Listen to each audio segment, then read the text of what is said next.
Hello guys, तो आज हम फिर से देखेंगे एक हॉरर स्टोरी। तो चलो वीडियो शुरू करते हैं। गाइस, इस वीडियो को बनाया क्रीपी पंपकिन ने। तो चलो देखते हैं वीडियो कैसी होगी।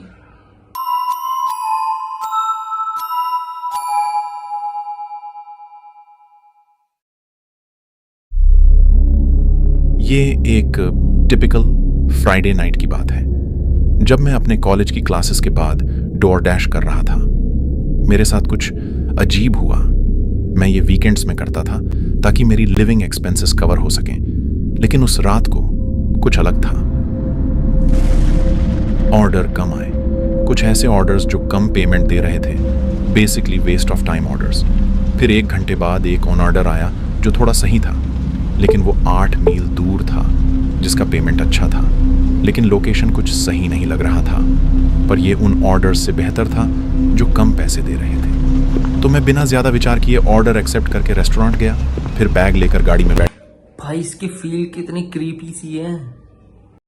बैठा और ड्राइविंग करने लगा। जीपीएस ने बताया कि सफर 30 मिनट चलेगा, जो मेरे लिए अब तक के ऑर्डर में से बहुत लंबा समय था। कैंपस के जस्ट बाद बहुत से घर थे, लेकिन जब मैं 20 मिनट बाद वाले मार्ग पर पहुंचा, तब मेरे सामने सिर्फ खुले मैदान और खेत दिखाई दिए। उस जगह कोई घर नहीं था, सिर्फ खुले खेत और लहराती हुई फसल दिखाई दे रही थी। मैं थोड़ा नर्वस फील कर रहा था, लेकिन मैं सोचा कि सब ठीक होगा। उन खाली खेतों के बीच मुझे एक घर दिखा जो कि लोकेशन से मैच कर रहा था। मैं समझ गया कि यही घर है जहां मुझे डिलीवरी देनी है। अब मैं उस खाली और सुनसान रास्ते से होते हुए उस घर की ओर, अपने ऑर्डर की ओर बढ़ रहा था। उस जगह की अजीब सी शांति काफी कुछ कह देने लायक थी। मैदान के बीच से गुजरते हुए मुझे बहुत अजीब लग रहा था। भले ही मैं डरपोक नहीं हूं, लेकिन बिना किसी कारण के घबराहट होना एक अलग एहसास था।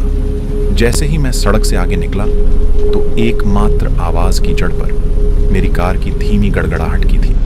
मैंने कार पार्क किया और बैग तैयार किया। फिर कार भाई, ये कितना स्केरी सा है यार। जंगल या कोई सुनसान जगह पे सिर्फ एक ही घर यार। को वहीं छोड़ दिया और बाहर निकला। वह घर शांत था और वहां काफी अंधेरा भी था। बाहर की जगह को रोशन करने के लिए केवल बरामदे की रोशनी जल रही थी। मैं गंदगी भरी घास के बीच से होकर बरामदे तक गया और दरवाजे पर दस्तक देते हुए इंतजार कर रहा था। मैंने पीछे मुड़कर अपनी कार की ओर देखा, जो मैदान में अंधेरे में गायब सी लग रही थी। इसके पीछे एक क्षण का समय बीत गया।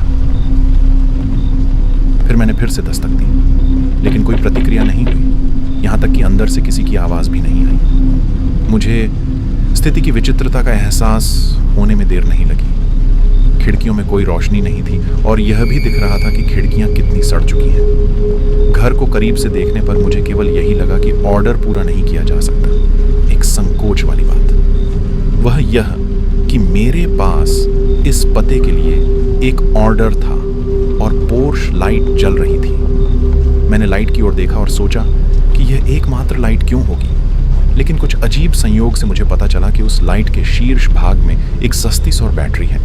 यह सिर्फ एक खुद चलने वाली लाइट थी, जो दिन के दौरान ही चार्ज होती है और शाम को चालू हो जाती है, जिसका अर्थ है कि इसे चालू करने के लिए किसी को भी यहाँ मौजूद नहीं होना पड़ेगा। अब मैं यह सब एक साथ जोड़ ही रहा था कि मैंने अपने पीछे एक गड़गड़ाहट की आवाज़ सुनी। मैं मुड़ा तो मैंने देखा कि एक कार गंदगी भरे रास्ते से गुजर रही थी और मेरी कार के ठीक पीछे आ रही थी। मैं वहीं खड़ा रहा और उनकी हेडलाइट्स को देखता रहा, जब तक कि एक आदमी बाहर नहीं निकला। मैंने पोर्च से चिल्लाकर पूछा कि क्या यह उसका ऑर्डर था, लेकिन उसने कोई जवाब नहीं दिया। वह बस अपनी कार के पास ही खड़ा रहा और न ही हिला न ही बोला।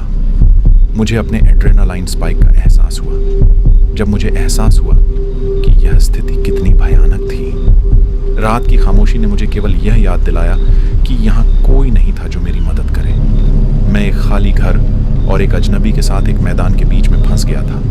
एक पल के झटके में मैंने बैग गिरा दिया और घर के पीछे भागते हुए बरामदे से तेजी से भागा और सीधे घास के मैदान में चला गया। मैंने पीछे मुड़कर देखा तो वह आदमी मेरे पीछे पागलों की तरह दौड़ता रहा। और भाई, कितना डरावना सीन था यार। ये बिल्कुल सुनसान जगह पे कोई आ जाए और तुम उसे देख के डर के भागो और वो पीछे भागने लगे यार। कितना डरावना सीन था भाई। जैसे जैसे मैं बाहर निकलता गया, घास उतनी ही मोटी और लंबी होती गई और मेरी सांसें फूलने लगी। कुछ देर बाद मुझे एहसास हुआ कि अब उस आदमी के पास मेरा पीछा करने का कोई मौका नहीं है। मैं धीरे धीरे अपनी सांसें रोक रहा था और सावधानी से आगे बढ़ रहा था। फसलों के बीच से होते हुए मैंने और भी शांत रहने की कोशिश की, क्योंकि शायद वो आदमी अभी भी मेरा पीछा करने की कोशिश में था। दौड़ते दौड़ते मैं एक सड़क पर पहुंच गया। मैं डरा सहमा उस सड़क पर जाकर गिरा। मुझे पुलिस ने उठाया और जांच करने के लिए मुझे साथ ले गई, पर वह आदमी तब तक जा चुका था। मुझे आश्चर्य हुआ क्योंकि मेरी कार लूटी नहीं गई थी और ऑर्डर का बैग अभी भी घर के बरामदे पर ही था। इसका मतलब केवल ये हो सकता है कि उस व्यक्ति के इरादे कुछ और थे, जो कि मुझे लूटने से कहीं ज्यादा बुरे थे।